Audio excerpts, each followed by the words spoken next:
नमस्कार माझ्या शेतकरी मित्रांनो. माझं नाव आदित्य नारायण काळे. मी राहणार मुळेगावला. माझी शेती बक्षी परग्याला आहे व माझे गाजर टाकलं होतं मी 1.5 एकरला आणि थोडंफार ज्वारी आहे व मग 1.5 एकरमध्ये माझ्या गाजराला 50 ते 60 हजार रुपये खर्च झाला. 3 महिन्यामध्ये माझं उत्पन्न निघालं व आता 8 दिवस झाले तर मग 10 बाया व 8 बाया असं आणि एक बैलचं जोडपं आहे. आणि बैलचे आपली फीज म्हणते 800 ते 900 रुपयेपर्यंत जाते आणि महिला संघटनाचं 150-200 रुपये हे आहे खर्च. सध्या भाव कसा आहे एका किलो मागे गाजरांना?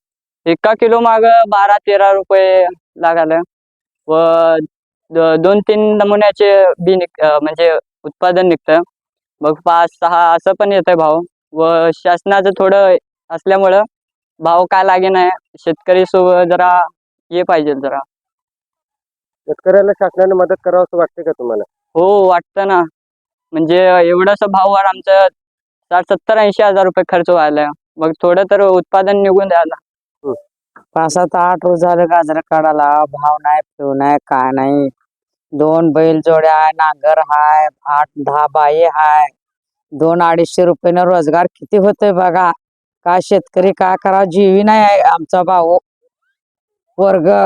कसं करायचं असं केल्यावर शेती हातरून घालून निजाचा वखत आला. कांदा केलं तसं झालं, गाजर केलं आता असं कसं राहावं.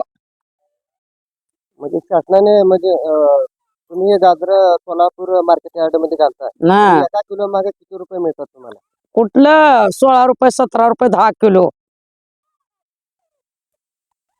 कारण शासनाने याकडे लक्ष द्यायला पाहिजे का शेतकऱ्यांकडे? मग द्यावं लागतं का नाही बघावं लागतं की नाही कसं करायचं. नाही तर मग हातरून घालून निजाची पाळी आली आता. दुसरं काय बी नाही. तुमची मागणी काय नेमकं? मग आता काय तर आता सरकार काय करावं द्यावं बघावं काय तर आम्हाला बी गोरगरीबाला. मग काय करून तर काय उपयोग आहे सांगा. काय सुद्धा नाही तर करायचं तर काय. महागाई असली वाढली दुनियाचं महाग. नान पाणी खाता गाजर याचा लागायला निवडा लागायला हात दुखून चालला रासाळी झोपी नाही तर बेला भाव नाही काय. मग करायचं काय लागेल तेव्हा गोरगरीब जगल. ना तर काय जगते असं मातीत घालाची पाळ्या.